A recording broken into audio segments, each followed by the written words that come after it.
Baiklah, di sini saya mengambil sumber dari buku yang berjudul Kumpulan Resep dan Perhitungan Farmasi.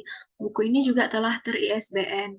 Nah, di dalam buku ini diberitahu bahwa berat bahan obat yang boleh ditimbang itu minimal 50 miligram. Nah, kalau misalnya beratnya itu kurang dari 50 miligram, maka kita harus buatnya pengenceran. Nah, contoh soalnya itu saya dapat juga dari buku yang sama. Itu di sini ada resepnya, di mana si TM ini eh, 2 miligram.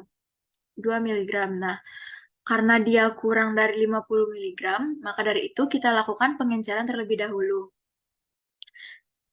Seperti ini, seperti gambar yang di sini, itu penyelesaiannya. Jadi, pertama kita hitung bahan CTM-nya sesuai resep, yaitu 2 miligram, dan itu ada 10. Ada 10 sehingga 2 miligram dikali 10.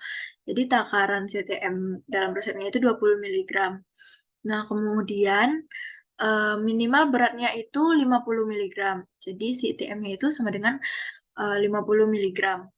Nah, eh, kemudian ditambahkan laktosa sebagai eh, larutan tambahan, yaitu sebagai pemanis, ditambah 450 miligram agar jumlahnya itu 500 miligram.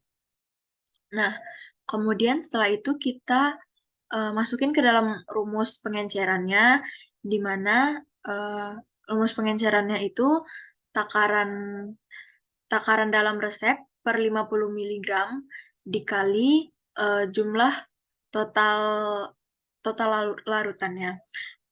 Maka dari itu kita masukin ke angkanya 20 miligram, eh, yaitu takaran resepnya per 50 miligram dikali 500 miligram, yaitu jumlah larutannya.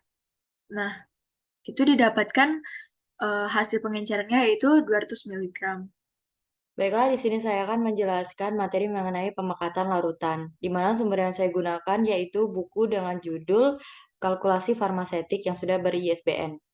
Nah, jadi dalam buku ini terdapat materi tentang pemekatan, di mana disebutkan bahwa pemekatan maksudnya menjadikan sediaan memiliki kekuatan yang lebih besar dengan mengurangi kuantitas relatif pelarut atau pembawa.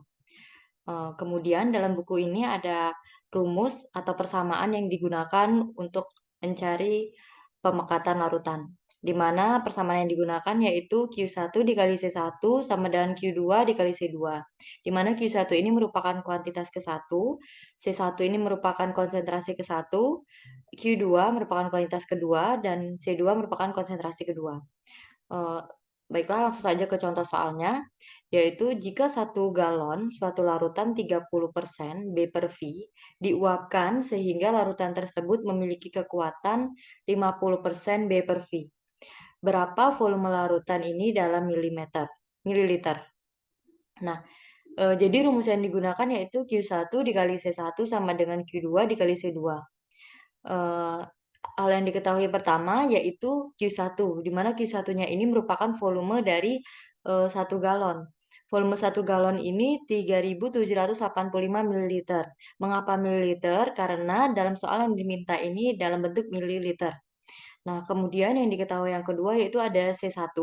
C1 ini merupakan konsentrasi ke-1, yaitu larutan 30% B per V, di mana 30% B per V ini berarti 30 gram zat pada 100 ml larutan. Nah, kemudian yang diketahui selanjutnya yaitu ada C2 atau konsentrasi kedua yaitu 50% B per V, di mana 50% B per V ini berarti 50 gram zat pada 100 ml larutan.